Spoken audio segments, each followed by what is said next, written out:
लोग पता नहीं कैसे सुबह एस्थेटिक तरीके से उठ जाते हैं। मेरी सुबह तो ऐसे ही होती है। उठने के बाद आधा घंटे तक लगता है कि बस थोड़ी नींद और रह गई है, थोड़ी नींद और रह गई है। ऐसे करते करते 7-8 बज ही जाते हैं। वैसे आज फिर भी मैं 6 बजे उठ गई थी घर पे। हॉस्टल में पता नहीं नींद जल्दी खुल जाती है, घर पे जल्दी खुलती ही नहीं है। और घर पे मम्मी पापा भी ऐसा प्रेशर नहीं करते कि हाँ जल्दी उठो, तो और एक आराम मिल जाता है। लेकिन आराम में रहने में ज़िंदगी कहाँ चलती है जब तक आप आराम को साइड ना करो। तो फिर भी अपनी नींद को मैंने साइड करके, और एक दिन पहले ही मैंने अपना टू डू लिस्ट जो है वो लिख लिया था।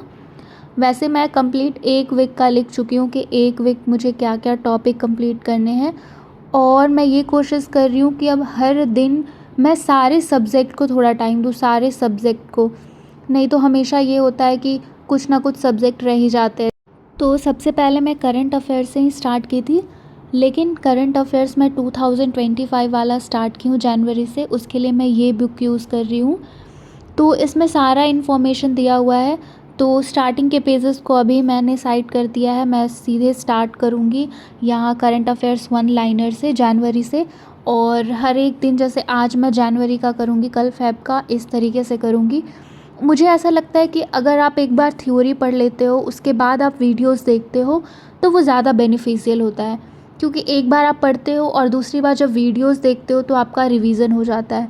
तो मैं आप लोग से भी यही कहूँगी कि पहले आप कोशिश करो कि आप बुक से चीज़ों को पढ़ा करो, फिर आप कोई वीडियो देखो, ताकि उसी मोमेंट पे आपका रिवीजन भी हो जाए। और हो सकता है कि एक्स्ट्रा इन्फॉर्मेशन या तो आपको बुक से मिल जाए या फिर आपको वीडियो से मिल जाए। और सीजीएल के एग्ज़ाम को लेकर के बहुत कम टाइम बचा हुआ है।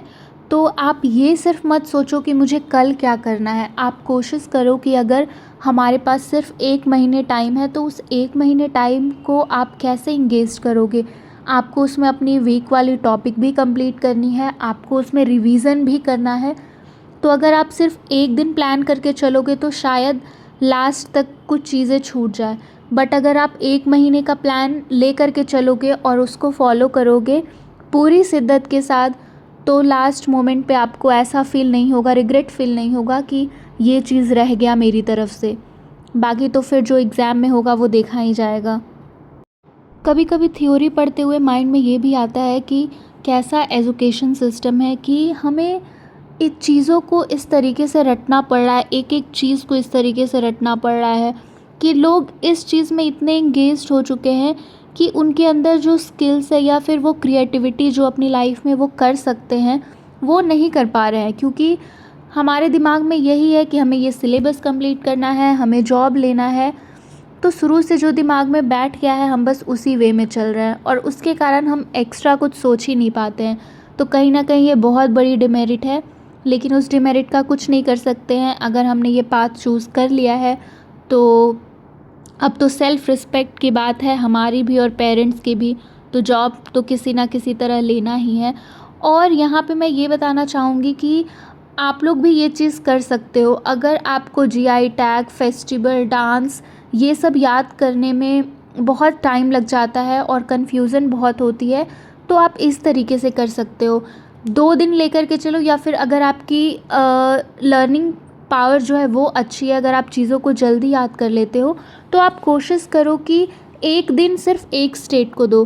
जैसे आज मैंने चूज़ किया था कि मुझे आंध्र प्रदेश का जीआई टैग, फेस्टिवल, डांस, जो भी है वो चीज़ें मैं लिख करके याद करूँगी। और हर एक 7 डेज़ के बाद जो मेरा वीकली होगा, वो मैं चीज़ों को रिवाइज़ करूँगी, जो मैंने पूरे 1 सप्ताह में किया है, जो नोट्स बनाए हैं रिवीज़न करते वक्त, वो चीज़ों को फिर से मैं रिवाइज़ करूँगी। और मॉक टेस्ट जो है वो मैं उसी टाइम दूँगी, डेली रेगुलर बेसिस पे नहीं दूँगी।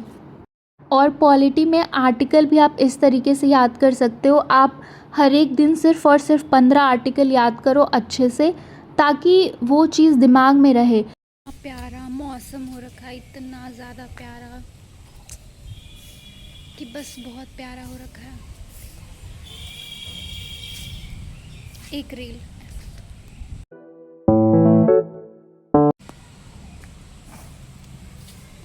नेचर